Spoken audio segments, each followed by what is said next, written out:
loves, welcome back and welcome to a brand new video.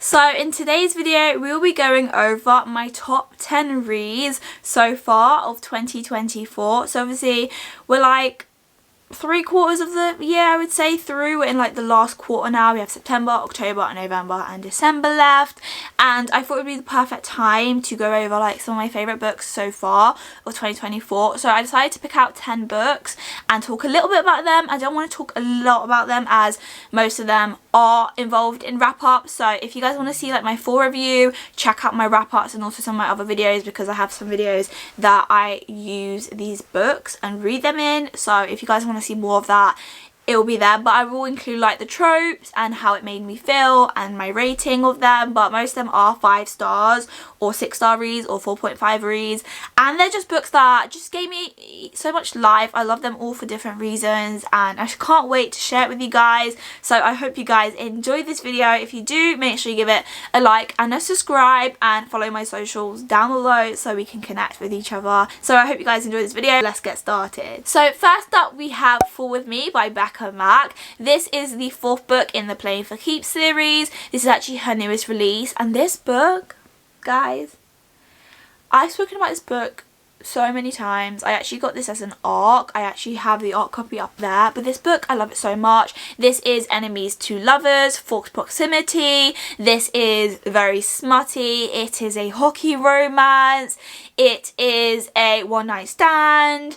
It is interracial romance, and this book was everything and more. I loved Jackson and Leonon so much. These two were just so perfect. This story was perfect. I loved seeing all the other characters from the other books, and this book is just so cozy, easy to read, but it also has the depth that you love. Like, this book made me cry, it made me giggle, it made me have butterflies in my stomach. I felt like I was reading a movie, and I just love this book with my whole heart. So I definitely recommend if you haven't read this book, because it is so good. I love Becca Mack and her writing style, and her books are so easy to read despite the length of them, because they are quite girthy, like 400 to 500 pages long, but they're so easy to read and you'll fall in love with every character that you'll meet. So I definitely recommend this if you haven't read it. Next up we have Powerless by Elsie Silver. This is the 4th book, I believe, or the 3rd book in the Chestnut Spring series, and this book, I love it so much. This is Best Friends to Lovers.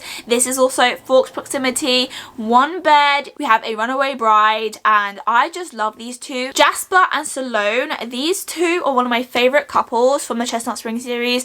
Their story should be the blueprint of Friends to Lovers. I am a Friends to Lovers girly. I love it so much, and these two take it to another level. Elsie Silver's writing in general is just chef's kiss. Every book she writes feels like I'm part of the universe. I want to be part of this little family again. This is found family aspect. Jasper, he's a hockey player, and Salome is one of his best friend's cousins, and these two have been childhood best friends. And when she wants to run away from her wedding, who comes to rescue her? Jasper. And obviously some feelings, there's always been feelings there, and this book is just so fluffy, so emotional, so cozy. Again, gave me butterflies. It felt like my stomach was doing somersaults. I just love this couple so much. So if you want something that's so easy to read as well, you're gonna fall in love with every character. So intense but in an amazing way, and the Friends to Lovers is just something that I love so much, and definitely one of my favourite Friends to Lovers books. So if that's your vibe, definitely recommend reading Powerless by Elsie Silver. Next up we have Better Than the Movies by Lynn Painter. This is a YA romance then of 2 childhood frenemies. They've lived next door to each other their whole lives, but they've never really liked each other, and basically she has a crush on this guy, so she gets him to basically help her get him an exchange. They basically pretend to fake date. Obviously feelings come along, and this book is just so cozy. One of my favourite YA romances. I've never been the type to like a YA romance just because I feel like it's too childish for me, but this book, I loved it with my whole entire heart. I just love the fact that it has no spice as well, so you can really connect to the characters, and obviously it makes sense of the type of book you're reading because it is YA. I wouldn't expect to see spice in it, and just the way she writes, I absolutely loved the 2 main characters in this book, especially the female main character. I loved her connection with movies, TV shows, music. I just loved the little movie quotes at the start of each chapter. I also love like when she had a certain moment, she'd be like, oh, I wish this song was playing right now. And I just loved it. I just loved her love for music. And this book is so good. It was amazing, so fluffy, so easy to read, and again, you'll fall in love with all the characters that you'll meet, and it was just so good. Next up, we have Only for the Week. This book, guys, is amazing. We have two of the most beautiful characters I've ever met. This book features Janae and Rome. So Rome is her brother's best friend, I believe. No, Rome is the best man's best friend. So her sister is getting married to her ex-boyfriend. So she has to plan a wedding for her sister who's marrying her ex. And his best friend, his best man, basically start a little romance with Janae. And this book, amazing. Something that starts off as friends with benefits turns into one of the most epic love stories I have ever been the pleasure to read. These two, I was just in love with these characters. Rome, the acts of service. This man is an acts of service man. Like, one of my favourite moments of this book was when he takes her onto a boat just for her to read because she's so overwhelmed with planning her sister's wedding. She just wants to sit and read, and he takes her on a boat and says, hun, here's a book, here's your favourite book, you don't even need to talk to me, this is a boat and you get to sit there and read. But not only that, he decides to read the book with her because he knows that's one of her favourite books.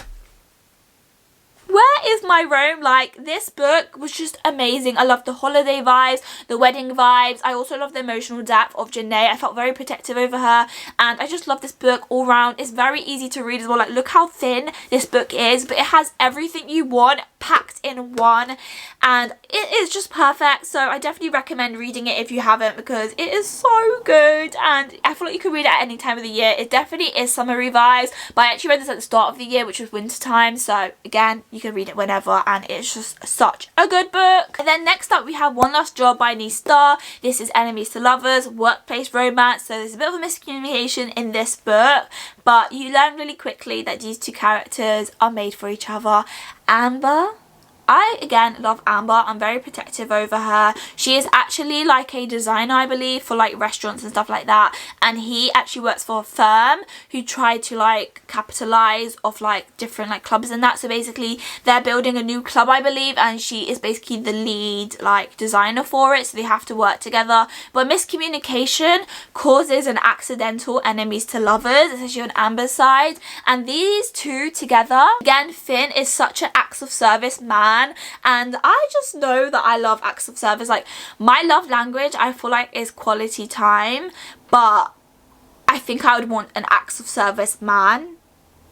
I don't know why.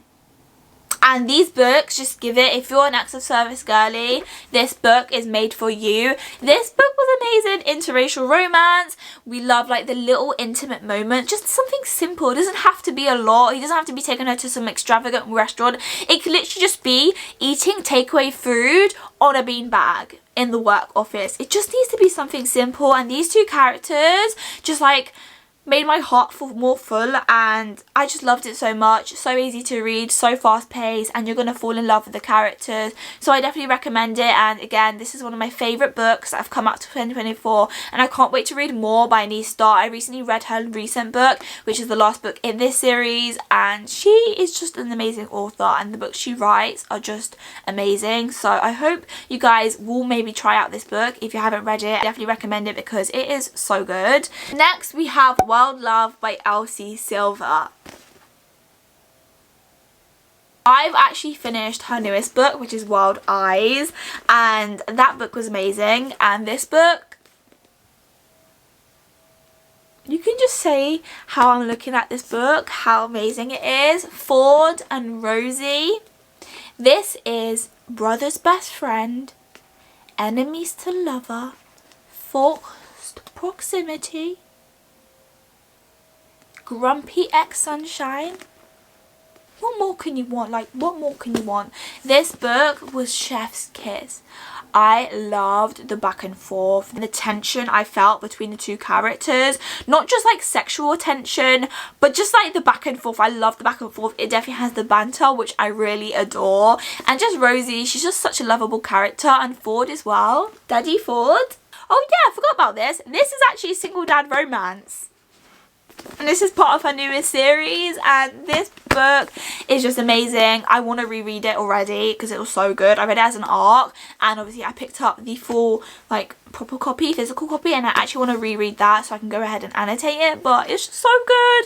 I loved it, and if you want something that's just so cozy, easy to read, I definitely recommend this book because you won't be disappointed. So next up we have A Court of Silver Flames by Sarah J Maas. This is actually the last book in the ACOTAR series. This is Nestor and Cassinian's book, and these two, I love these two so much. I was looking forward to this book basically since I read the whole series. Nestor is definitely one of those underrated characters. She's like the cold-hearted sister, and she goes through a lot, and this book is her redemption. This book is her redemption. This book is definitely the most smartest book out of all the books, and this book wasn't for the faint-hearted. Like, look how thick this book is.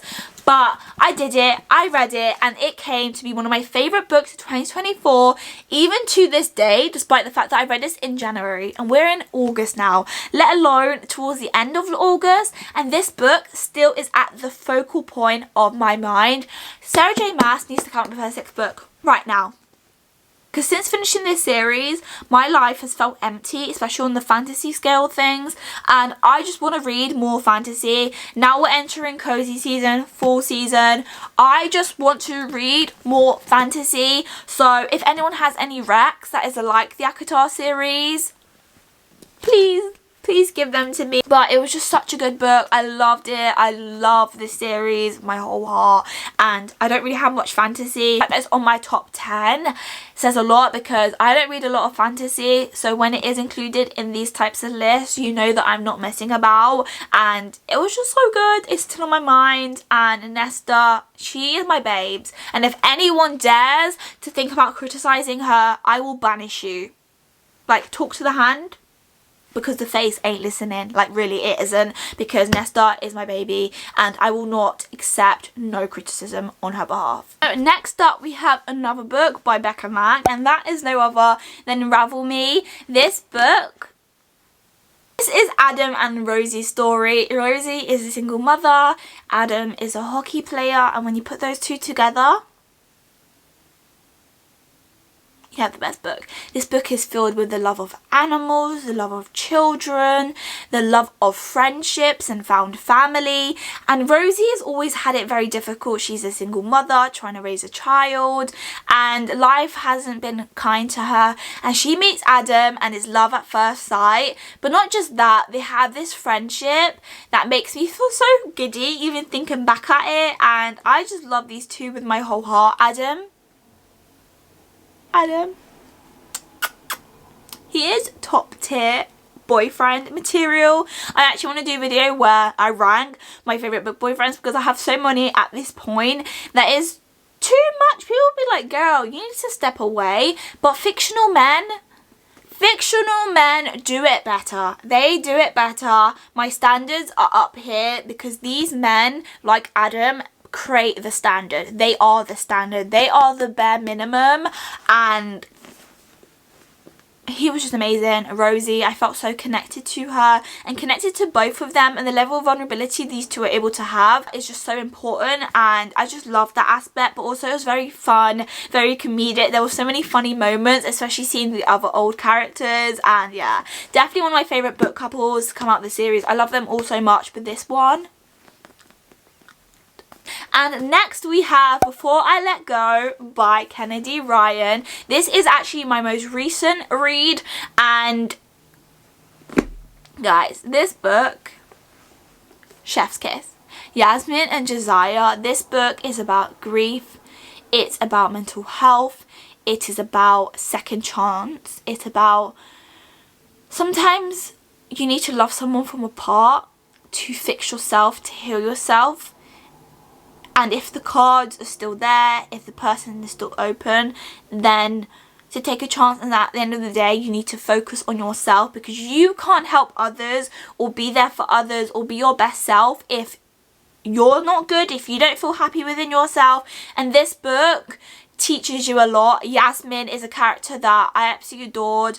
I resonated a lot with her, especially in terms of mental health. This book highlights the need for more discussion around mental health, especially mental health within the Black community, and Kennedy Ryan writes books that do that. And this story, this characters, this book was just everything and more. Kennedy Ryan, she writes the most real and raw stories, and I can't wait to delve more into her writing, because before I let go, I'm just so grateful this is the first book I've read by her, because this now sets the standard for the rest of her books. But this one was just so good. Josiah as well, he's a character that I hated him, but not because he was a bad person, but because of some stuff that he did. But you learn a lot, and actually he was going through his own stuff, and that is what I love about this book, the vulnerability between each character by themselves, and how they can be vulnerable to themselves and with other people at the same time, their children, and also the children as well. That whole thing of family, that not only grief doesn't just only affect one person, no matter if it's only the one person that knew them, it affects everyone around them, and mental health, and there's more that meets the eye. So I just love this book and the messages that it holds, so I definitely recommend reading it if you haven't. It is just such a beautiful story, and I cannot recommend this book enough. So last but not least, we have Hot House Flower by Krista and Becca Ritchie. This book, I believe, is the 6th book in the Addicted series, and this book features Reich and Daisy. This book was amazing. I just love this series in general, but Reich and Daisy, I will say, are my favourite couple. I speak about these two a lot. I've spoken about them a lot in wrap-ups and that, so if you want more detail, definitely recommend checking that out. But these two are just my babies. The whole series is my babies, and this series is not for the faint-hearted either, because there's 10 books in this series, but it is so easy to read. In the beginning, I didn't necessarily like the first book, but I will tell you guys this: if you start a series and it's not what you thought it would be, keep on pushing, because you never know, you might end up enjoying it more than you thought you did. And sometimes you need a little bit more time, especially series that are like more than 3 to 4 books, like 3, 4, 5 books, 6 books. Like, there's going to be a lot of development, and a lot of times the first 2 books are a lot of world building. And what I love about this series is it's not just focused on like just 2 couples, it's a focus on a group of people, which means that if you don't relate to one person or like one character, there's another character you might like. If there's one couple that you might like, and just they all have different personalities, which I love. You might resonate with different characters. This is friends to lovers as well. You see a progression of their friendship from the first book to this book, and it also is an age gap book, but you don't really feel it there because Daisy's always been a lot more wiser beyond her years. So I just love this book with my whole heart, and it is the last book on this list, but it's not the last and it's not the least, and I just can't wait to see what other books are going to be my favourite of 2024. I know we only have 4 more months left, but I know there's going to be so many more books. I'm going to rate 5 stars, 4 stars, 6 stars, and I just can't wait to see what books I will read. But that is it for now. I hope you guys enjoyed going over my top 10 books. This is fairly a shorter video because I don't want to go too much in detail about these books. I feel like I've given you guys enough if you've never watched any of my wrap-ups or any of my other videos. But if you haven't read any of these books, definitely recommend reading it. I hope you guys enjoyed this video. If you did, make sure you give it a like and subscribe. Follow my socials down below. I hope you guys are okay. How's your week going? Always let me know how you're feeling. My DMs are always open if you want someone to talk to. Stay blessed, and as I always say, I love you guys, and I'll see you guys in the next video. Bye!